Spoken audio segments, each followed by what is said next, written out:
Blood collection blood collection हम लोग कहाँ से कर सकते हैं? जहाँ ब्लड फ्लो होगा बॉडी में, वहाँ से कर सकते हैं, जहाँ से ब्लड फ्लो हो रहा है। तो ब्लड फ्लो कहाँ से होता है, कौन सा उसका मीडियम है ब्लड फ्लो करने का? तो आर्टरीज है, वेन्स है और कैपिलरीज हैं, जैसा कि हम लोग सब जानते हैं। तो आर्टरीज से ब्लड कलेक्शन हम लोग कर सकते हैं। जैसे आर्टरी से कहाँ कहाँ कर सकते हैं? रेडियल आर्टरी से किया जा सकता है, ब्रैकियल आर्टरी या ऑरिकुलर आर्टरी से भी किया जा सकता है, फीमोरल आर्टरी से भी ब्लड कलेक्शन किया जा सकता है। फिर है वेन्स। वेनस हम लोग ब्लड कलेक्शन कहाँ से करेंगे?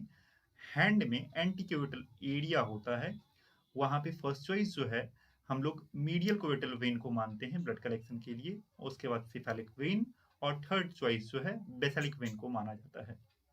फिर अगर ये साइट अप्रोप्रिएट ना हो, यानी कि हो सकता है इसमें कुछ इंजरी हो, इडमा हो या फिर आईवी लगा हो या फिर कोई बर्न हो या फिर और भी कोई इन्फेक्शन हो, तो इसको इसके अलावा हम लोग बैक साइड या पोस्टीरियर साइड ऑफ हैंड से भी ब्लड कलेक्शन कर सकते हैं, या फिर लेटरल साइड या थंब साइड से भी रिस्ट के हम लोग ब्लड कलेक्शन कर सकते हैं।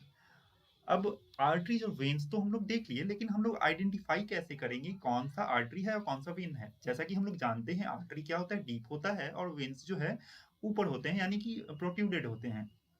अगर हम लोग आर्टरीज की बात करें तो उनके अंदर जो है इंटरनल प्रेशर ज़्यादा होता है ब्लड फ्लो का, और हम लोग पल्सेशन वहाँ महसूस कर सकते हैं। क्यों? क्योंकि वहाँ पे जो उसका वाल होता है आर्टरी का, वो हाई मस्कुलर वाल होता है, यानी कि ज़्यादा थिक वाल होता है, और उसका डायमीटर कम होता है, इस कारण से पल्सेशन महसूस कर सकते हैं। लेकिन वेन्स की बात करें तो उसका डायमीटर जो है आपका डायमीटर जो है ज़्यादा होगा, और उसका वाल्स जो है थिनर होता है, और उससे ब्लड का जो है फ्लो ज़्यादा होता है, इस कारण से वहाँ पे पल्सेशन जो है फील नहीं कर सकते हैं।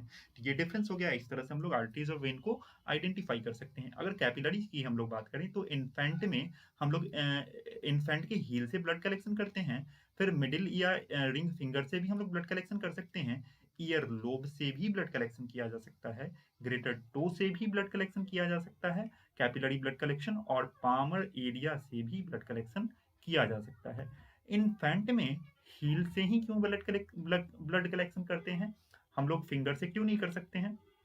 हील जो है जैसा हम लोग अपने बॉडी में देखें तो हील्स में जो है हील्स थोड़ा सा ज़्यादा रफ होता है।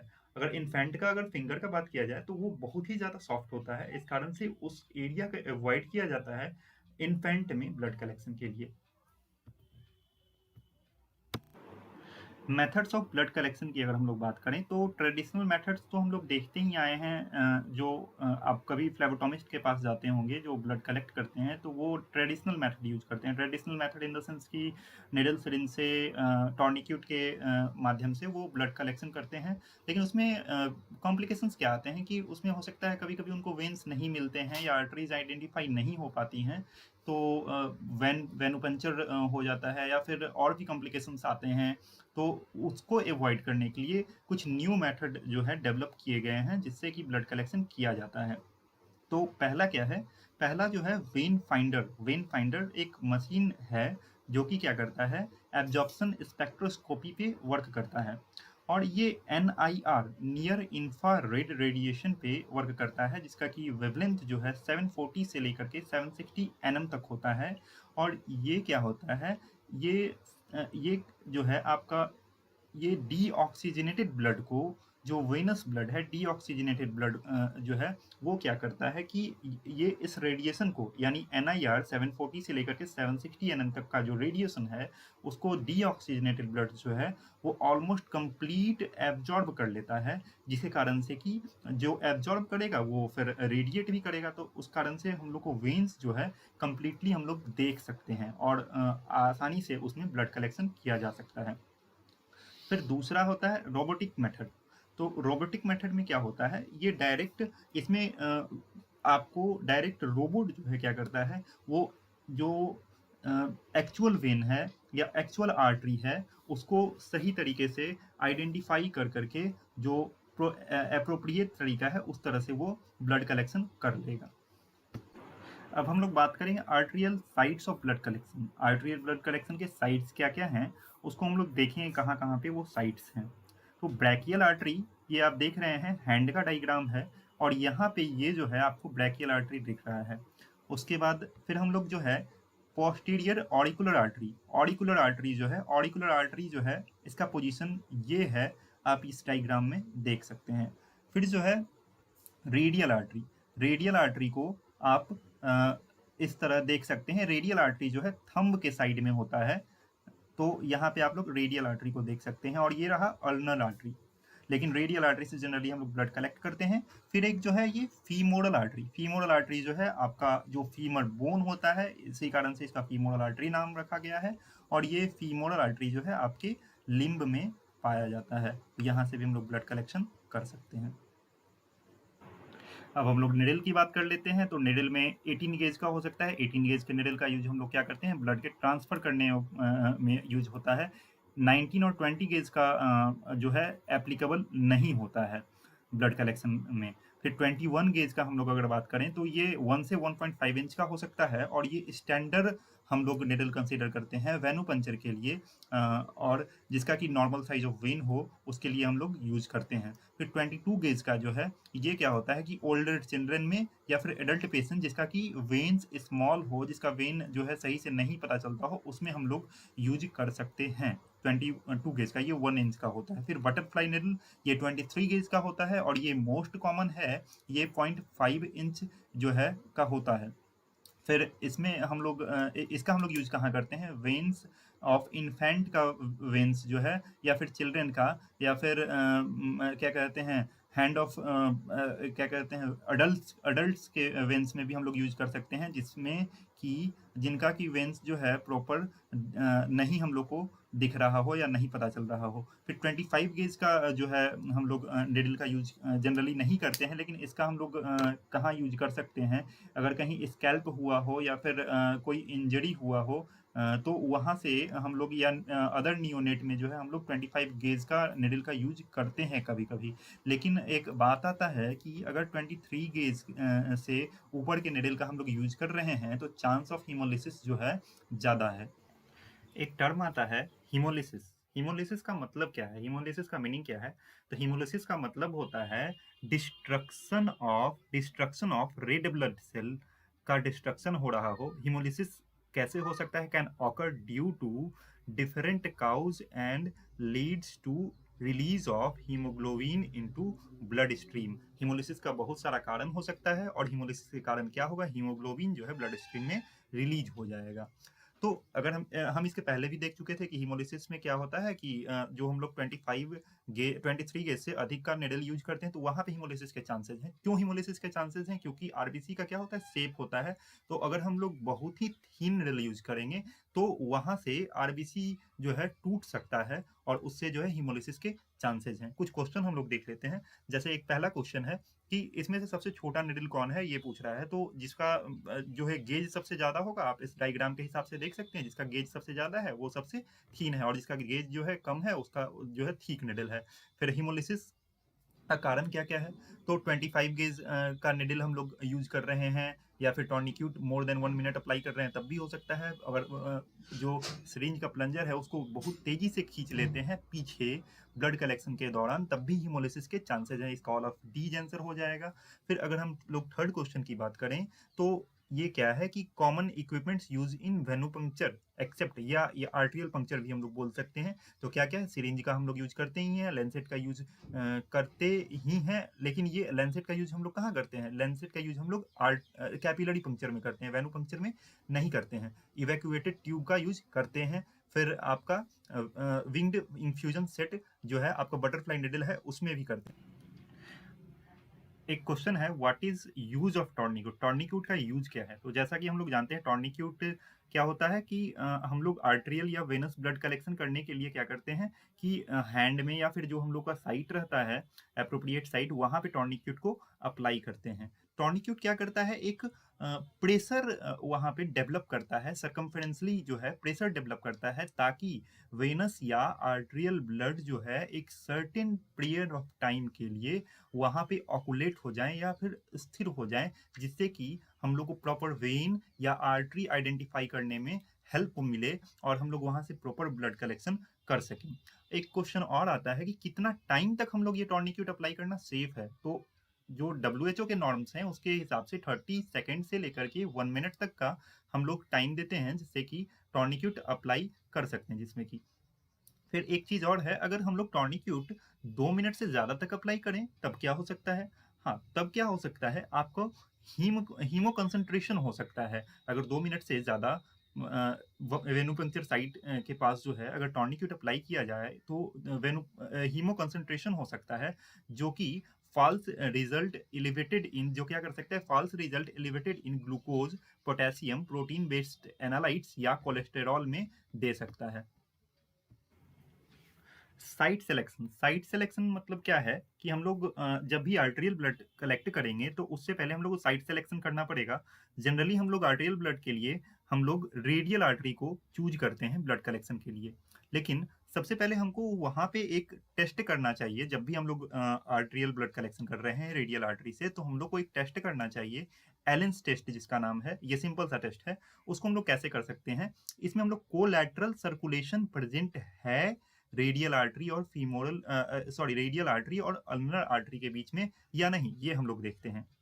यहाँ पे आप देख सकते हैं ये पाल्मर आर्च है और यहाँ पे अल्नर आर्टरी है। तो ये पाल्मर आर्च और रेडियल आर्टरी के बीच में सर्कुलेशन चल रहा है सही तरीके से या नहीं, उसी को हम लोग एलेंस टेस्ट में देखते हैं। तो इसको करेंगे कैसे, हम लोग एक साथ जो है सबसे पहले पेशेंट को मुट्ठी बंद करने के लिए बोलेंगे और उसके बाद एक साथ रेडियल आर्टरी और अल्नर आर्टरी को एक साथ प्रेस करेंगे।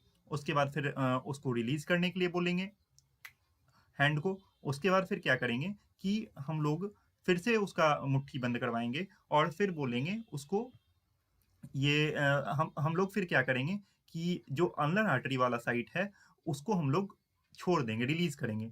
उसके बाद फिर क्या देखेंगे, जैसे ही वो अपना हाथ खोलेगा तो हाथ में क्या होगा कि ब्लड का फ्लो आपको दिखेगा, यानी कि रेडनेस टाइप का दिखेगा आपको पामल एरिया में। तो यहाँ पे पता चल रहा है कोलेटरल सर्कुलेशन प्रेजेंट है। इससे और हम लोग एक बार और क्या कर सकते हैं, यही प्रोसेस जो है हम लोग रेडियल आर्टरी में कर सकते हैं। यानी कि इस बार हम लोग पाल्मर जो आपका अल्नर आर्टरी है, अल्नर आर्टरी को जो है रिलीज करेंगे और रेडियल आर्टरी को अल्नर आर्टरी को रिलीज करेंगे और रेडियल आर्टरी को देखेंगे। तो ये आपको पता चल जाएगा कि कोलेटरल सर्कुलेशन प्रेजेंट है या नहीं। इस वीडियो में हम लोग देख सकते हैं कि आर्टेरियल ब्लड का कलेक्शन कैसे करते हैं, उस प्रोसेस को हम लोग देख सकते हैं। इसमें सबसे पहले क्या किया जा रहा है कि उस पर्टिकुलर एरिया के आर्टरी का पल्सेशन को हम लोग फील कर रहे हैं। पल्सेशन देखेंगे, हम लोग फील करेंगे पल्सेशन को। उसके बाद हम लोग क्या करेंगे, उस पर्टिकुलर एरिया को क्लीन करेंगे अल्कोहल, आइसोप्रोपाइल अल्कोहल से। उसके बाद फिर हम लोग ब्लड का कलेक्शन करते हैं। और ब्लड कलेक्शन करते टाइम में हम लोग को एंगल का ध्यान रखना है। यहाँ पे आपको 30 से लेकर के 45 डिग्री तक का एंगल बनाना पड़ सकता है। एक टर्म आता है arterial blood collection. Arterial blood collection हम लोग कर कहाँ से सकते हैं, तो साइट ऑफ कलेक्शन जो है आपका रेडियल आर्टरी है। फिर अदर साइट्स जो है जैसे कि ब्रैकियल आर्टरी और फीमोरल आर्टरी। लेकिन यहाँ पे क्या होता है, high risk of neurovascular injury का होता है, तो इस साइट को अवॉइड करते हैं। या हम लोग कहाँ से कर सकते हैं, हॉस्पिटलाइज्ड पेशेंट है तो वहाँ पे अगर उसको कैथेटर लगा हुआ है तो वहाँ से भी आर्टरीज का हम लोग ब्लड कलेक्शन कर सकते हैं। लेकिन हम लोग को एक बात ध्यान देना पड़ेगा आर्टेरियल ब्लड कलेक्शन से पहले, कि जो हम लोग निडल या सिरिंज यूज कर रहे हैं, सिरिंज जो यूज कर रहे हैं वो प्री हिपेरेनाइज्ड रहना चाहिए, क्योंकि आर्टेरियल ब्लड जो है जल्दी क्लॉट कर जाता है। इस कारण से ये प्री हिपेरेनाइज्ड सिरिंज का हम लोग यूज करते हैं। प्री हिपेरेनाइज्ड सिरिंज जो है आपको पहले से भी मार्केट से अवेलेबल हो सकता है, या फिर आप खुद से बना सकते हैं। खुद से कैसे करेंगे कि ये हम लोग सिरिंज को क्या करेंगे, हम लोग वहाँ उसमें ब्लड कलेक्शन से पहले उसमें हिपेरिन को सबसे पहले खींच लेंगे, उसमें सक सक कर लेंगे उसको, हिपेरिन को, और उसके बाद फिर हिपेरिन को रिलीज कर देंगे। हिपेरिन लिक्विड फॉर्म में होता है, तो उससे क्या होगा कि एक लेयर बन जाएगा, जो सिरिंज के वाल है उस पर एक लेयर बन जाएगा जो कि सफिशियंट होता है ब्लड के क्लॉट कराने के लिए। हम लोग आर्टेरियल ब्लड कलेक्शन की बात कर रहे थे, तो आर्टेरियल ब्लड कलेक्शन में हम लोग क्या करेंगे कि साइट को सबसे पहले हम लोग आइडेंटिफाई कर लेंगे। उसके बाद क्या करेंगे, उस साइट को 70% आइसोप्रोपाइल अल्कोहल से क्लीन कर लेंगे। उसके बाद आर्टेरियल पंक्चर करेंगे। आर्टेरियल पंक्चर में अगर रेडियल आर्टरी है तो वहाँ पे हम लोग 30 से 45 डिग्री का एंगल बनाएंगे स्पेसिमेन कलेक्शन करने के लिए। रेडियल आर्टरी की हम लोग बात कर चुके हैं, अब हम लोग ब्रैकियल या फीमोरल आर्टरी की बात करेंगे। तो ब्रैकियल या फीमोरल आर्टरी में भी वही चीज़ करेंगे। सबसे पहले हम लोग को पल्स लोकेट करना पड़ेगा, पल्स पल्स को हम लोग महसूस करेंगे और उसके बाद क्या करेंगे, उस लोकलाइज्ड एरिया को 70% आइसोप्रोपाइल अल्कोहल से क्लीन करेंगे। उसके बाद एक बार फिर से हम लोग पल्स को लोकेट करेंगे। उसके बाद फिर क्या करेंगे कि सिरिंज को पंक्चर साइट पे होल्ड करेंगे और उसके बाद अगर ब्रैकियल आर्टरी है तो 45 से 90 डिग्री तक का एंगल बनाएंगे, और वही अगर फीमोरल आर्टरी है तो ये 90 डिग्री तक का एंगल बन सकता है क्योंकि ये ज़्यादा डीप होता है।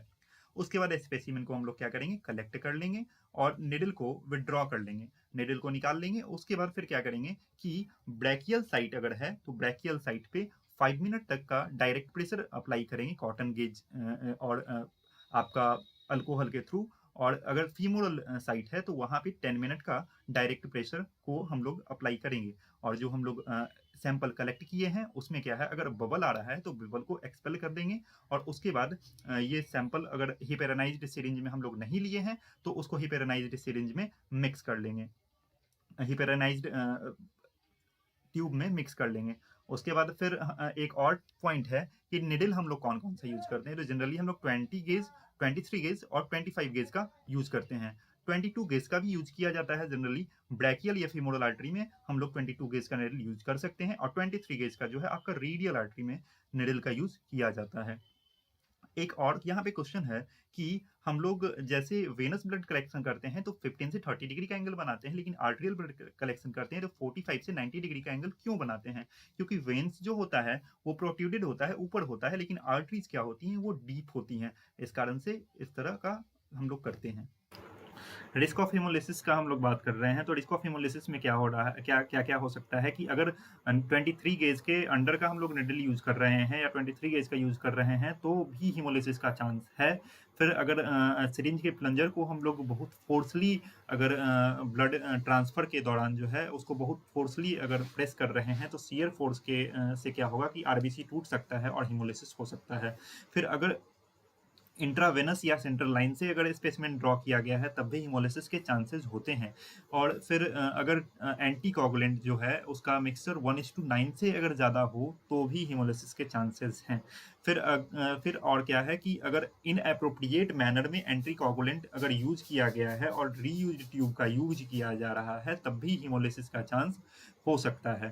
फिर एक और पॉइंट है कि अगर हम लोग ट्यूब को विगरसली मिक्स करें तब भी हिमोलिसिस का चांस है। इसी चलते ट्यूब को प्रॉपर तरीके से रखा जाता है और उसको अच्छे तरीके से लैब में पहुंचाया जाता है टेस्टिंग के लिए। फिर अगर अल्कोहल या डिसइंफेक्टेंट को प्रॉपर तरीके से ड्राई ना होने दिया जाए, उसके पहले ही ब्लड कलेक्ट कर लिया जाए, तो वहाँ पे भी हिमोलिसिस के चांसेस बनते हैं। और लास्टली 2 पॉइंट क्या है कि अगर वैक्यूम या फिर आपका बहुत लार्ज वैक्यूम या फिर बहुत ज़्यादा लार्ज ट्यूब का अगर यूज कर लिया जाए तो भी हिमोलिसिस का चांस हो सकता है। और अगर लार्ज सिरिंज का भी यूज किया जाए, 10 से 20 ml का सिरिंज है उसका अगर यूज किया जा रहा है तब भी हिमोलिसिस के चांसेस हैं।